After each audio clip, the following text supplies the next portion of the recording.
कहते हैं शिक्षा वह शेरनी का दूध है, जो इसे पिया है वो दहाड़ा है। तो और दोस्तों, आप लोगों को भी दहाड़ना चाहते हैं तो आपको शिक्षा को ग्रहण करना होगा। नमस्कार दोस्तों, एक बार फिर से पुनः स्वागत करता हूं यशस्वी योद्धा के ऑनलाइन प्लेटफॉर्म पर। दोस्तों, आज मैं रीजनिंग के 10 बहुत ही ज़्यादा महत्वपूर्ण प्रश्नों को देखने वाले हैं। अगर आप एसएससी जीडी की तैयारी कर रहे हैं, अगर आप रेलवे की कर रहे हैं, अगर आप उत्तर प्रदेश पुलिस की कर रहे हैं, या आप दिल्ली पुलिस की कर रहे हैं, तो किसी भी भर्ती परीक्षाओं की तैयारी कर रहे हैं तो इस वीडियो को पूरा जरूर देखिएगा। और दोस्तों, आप सभी को बता दूं कि मैंने मास्टर रीजनिंग बैच के नाम से एक प्लेलिस्ट बनाया है, जाकर आप लोग देख सकते हैं दोस्तों। उस पर रीजनिंग की पूरी प्रैक्टिस सेट हम लोग कर रहे हैं, नहीं तो लिंक डिस्क्रिप्शन बॉक्स में दिया गया है, जाकर आप लोग जरूर देखिए। चलिए दोस्तों, हम लोग वीडियो को शुरू करते हैं। आपका पहला प्रश्न ये है दोस्तों, कह रहा है कि 31 दिन वाले महीने का अंतिम दिन मंगलवार है, तो उसी माह के 16वें दिन कौन सा वार हो है। तो दोस्तों देखिए, प्रश्न देखने में थोड़ा सा टफ लग रहा है, पर इसमें कुछ भी नहीं है। बड़े ध्यान से देखिएगा दोस्तों, इस प्रश्न को कैसे करेंगे।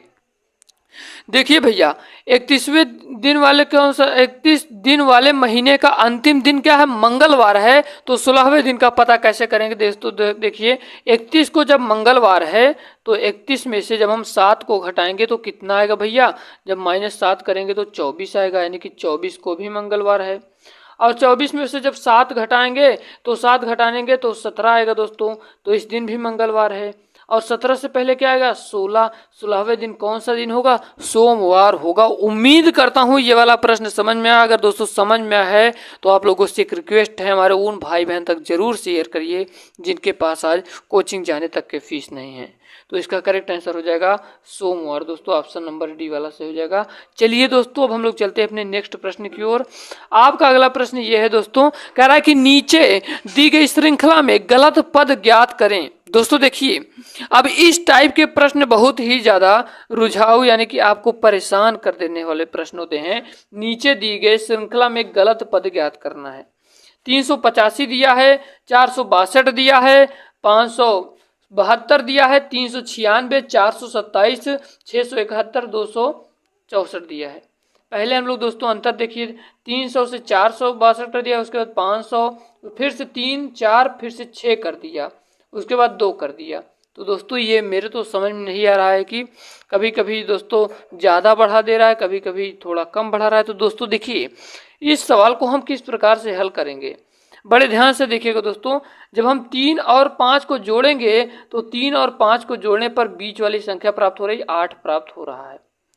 देखिए फिर से बड़े ध्यान से देखिएगा, जब हम किनारे किनारे वाली संख्याओं को जोड़ते हैं, 3 और 5 को जोड़ेंगे तो 8 प्राप्त होगा बीच वाली संख्या, और 4 और 2 को जोड़ेंगे तो 6 प्राप्त होगा, 5 और 2 को जोड़ेंगे तो 7 प्राप्त होगा, 3 और 6 को जोड़ेंगे तो 9 प्राप्त होगा, और 4 और 7 को जोड़ेंगे तो यहाँ पर 2 लिख दिया गया है, यहाँ पर 11 होना चाहिए दोस्तों, जो कि बिल्कुल गलत है।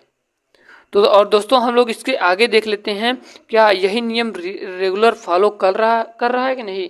6 और 1 को जोड़ेंगे तो 7 आएगा, और 2 और 4 को जोड़ेंगे तो 6 आ रहा है, यानी कि ये नियम बिल्कुल फॉलो कर रहा है। आपका क्या हो जाएगा आंसर, 472 हो जाएगा दोस्तों। अब क्यों हो जाएगा, बड़े ध्यान से सुनिएगा, क्योंकि इसमें दिया है गलत पद ज्ञात करना है। अब हम क्या किए कि जब किनारे किनारे वाली संख्याओं को जोड़ रहे हैं तो बीच वाली संख्या प्राप्त हो रही है, परंतु 472 ऐसी संख्या है, इसमें दिए गए पदों में 472 ऐसी संख्या है, जब हम 7 और 4 को जोड़ने पर 11 आता है, परंतु यहाँ पर 2 लिखा है, यानी कि ये गलत संख्या है। ऑप्शन नंबर डी वाला सही हो जाएगा। आपका 3 नंबर का प्रश्न ये कह रहा है दोस्तों कि प्रतीकों के उपयुक्त सेट का चयन करें। अब कैसे करेंगे हम लोग देखते हैं। 72 दिया है, 8, 5, 4 दिया है, जिससे आपको 49 बताना होगा कि किस प्रतीकों से ये बन रहा है। यानी कि प्रतीकों का मतलब ऑप्शन नंबर में दिया है कि पहले गुणा, फिर माइनस, फिर भाग। और दोस्तों इसी सीक्वेंस में 4 ऑप्शन दिए हैं कि किसको हम रख दें कि यहाँ पर 49 प्राप्त होगा। तो दोस्तों जब इस प्रकार के प्रश्न आए तो आपको दिमाग में सबसे पहले भाग रखना होगा। देखिए दोस्तों, यहाँ पर भाग दिया है पहले में, जब हम लास्ट वाली संख्या क्या है, भागे है। जब हम 4 का भाग 5 में करेंगे दोस्तों, क्या करेंगे, 4 का भाग जब हम 5 में करेंगे तो दोस्तों दशमलव में आएगा, जो कि यहाँ से हमारा आंसर सिद्ध नहीं होगा। चलिए हम ये वाला बी नंबर का देखते हैं पहले। बी में देखिए दोस्तों, भाग बीचों बीच है, यानी कि 5 का भाग जब हम 8 में करेंगे फिर भी यहाँ पर दशमलव में प्राप्त होगा, है ना, यानी कि ये भी आपका गलत होगा। अब दोस्तों देखते हैं सी नंबर का। सी में पहले में प्लस है, जब 72 और 8 जोड़ेंगे तो 80 होगा, यानी कि हमको भाग देखना है लास्ट वाली संख्या से, यानी कि जब हम 4 में 5 का भाग देंगे तब भी हमें दशमलव में आएगा, तो यानी कि ये भी प्राप्त नहीं कर सकता 49। अब चौथा वाला दोस्तों देखिए, चौथे में दिया क्या है, पहले भाग दिया है।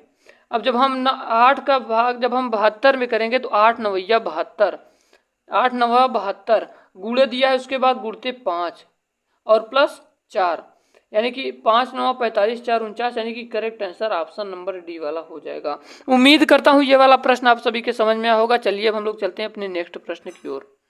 आपका अगला प्रश्न 4 नंबर का ये है दोस्तों।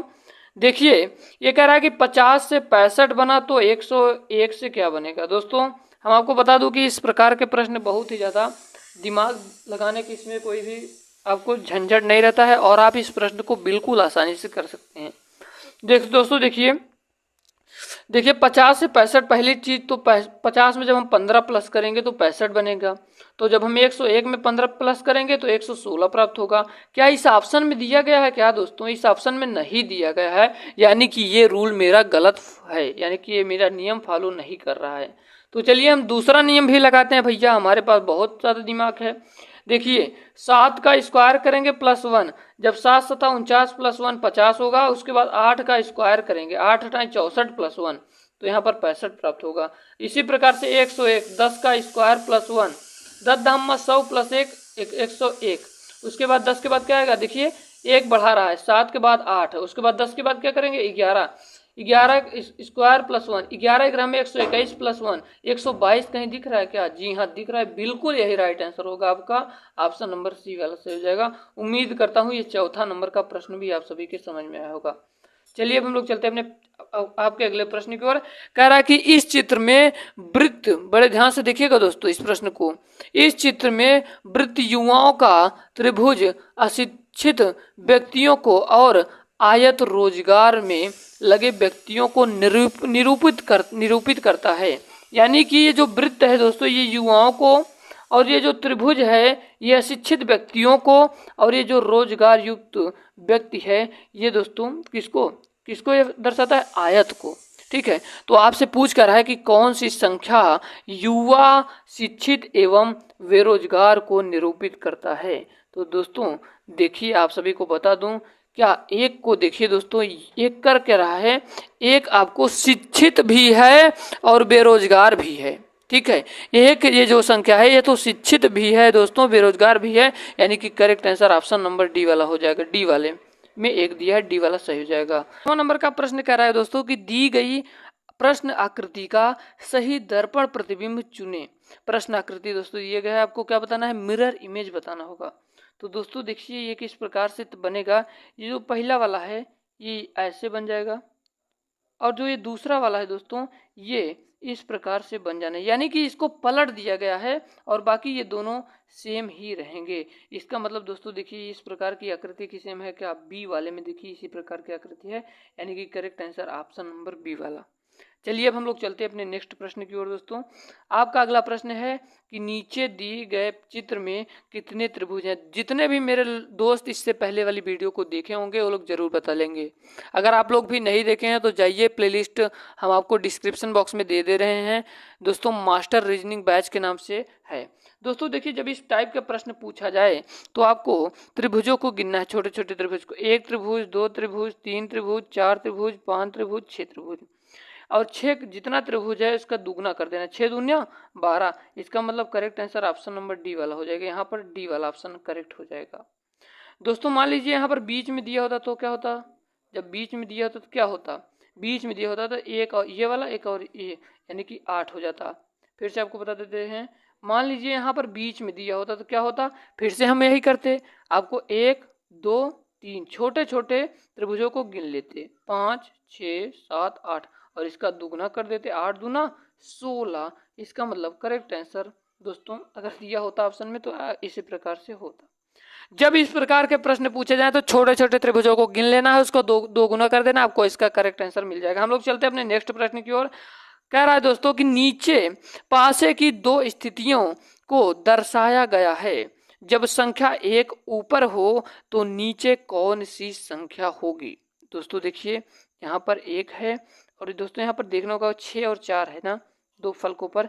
और दोस्तों यहाँ पर देखिए 6 और 4 है, यानी कि 1 का दोस्तों क्या हो जाएगा, नीचे वाली कौन सी संख्या होगी, 5 हो जाएगा। Correct answer option number C वाला हो जाएगा। अब हम लोग चलते हैं अपने 9 नंबर के प्रश्न की ओर। दोस्तों आपका 9 नंबर का प्रश्न कह रहा है कि एक विद्यार्थी सही सवालों की तुलना में 2 गुने गलत करता है। यदि उसने कुल 48 सवाल किए तो कितने सही हल किए।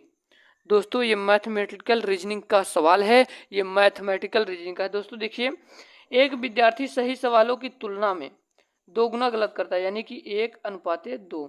एक ये कौन सा है, सही वाला है, और 2 क्या है, गलत वाला है। सही की तुलना में 2 गुना गलत करता है, यानी कि 1 अगर सही करेगा 2 गलत करेगा। ठीक है, समझ में आ रहा है। यदि उसने कुल 48 सवाल किए, तो दोस्तों देखिए कुल 48 सवाल किए, यानी कि इन दोनों को पहले दोस्तों जोड़िए, 1/3 इंटू 48 16 हो जाएगा। यानी कि अब आप बता सकते हैं सही सही पूछ रहा है ना, सही हल कितने किए, तो 16 सही हल किए। और आपसे पूछता है गलत, तो 16 दूने 32 हल गलत किया है। हम लोग चलते हैं अपने 10 नंबर के प्रश्न की ओर। उम्मीद करता हूं ये प्रश्न आप सभी के समझ में आ रहे होंगे। दी गई वर्ण श्रृंखला में कुछ वर्ण यानी कि लेटर लुप्त हैं। लुप्त वर्णों के सही क्रम को दिए गए विकल्पों से चुने। दोस्तों देखिए, आपको इसको बहुत ही दिमाग से करना होगा, बहुत ही आसान प्रश्न है। देखिए यहाँ पर खाली स्थान दिया है, खाली स्थान पर क्या भरना होगा। पहली चीज तो आपको ये देखना होगा डी जो दिया है, डी के आगे क्या होगा। तो दोस्तों यहाँ पर देखिए डी के आगे डी है, तो यहाँ पर क्या भरा जाएगा, यहाँ पर डी भरा जाएगा। अब उसके बाद देखिए दोस्तों यहाँ पर क्या है, सी, तो डी के बाद कौन सी है, डी के बाद भी दोस्तों देखिए यहाँ पर डी के बाद क्या है, डी, यहाँ पर भी डी भरा जाएगा। और सी के बाद क्या भरा जाएगा दोस्तों, सी के बाद यहाँ पर देखिए इसी में दिख रहा है, सी के बाद ए भरा जाएगा। उम्मीद करता हूँ ये वाला समझ में आ रहा होगा। अगर आपको समझ में आ रहा हो दोस्तों तो इस वीडियो को लाइक और चैनल को जरूर सब्सक्राइब करिएगा। आखिरी वाला है कि डी के बाद क्या भरा जाएगा, तो दोस्तों देखिए डी के बाद सी भरा जाएगा। उम्मीद करता हूँ ये 10 प्रश्न आप सभी के समझ में आएगा। अगर दोस्तों कहीं भी आपको डाउट लग रहा है तो कमेंट बॉक्स में कमेंट कर सकते हैं, हम आपको फिर से आपको बता देंगे। मिलते हैं किसी नए वीडियो में, तब तक के लिए जय हिंद, वंदे मातरम।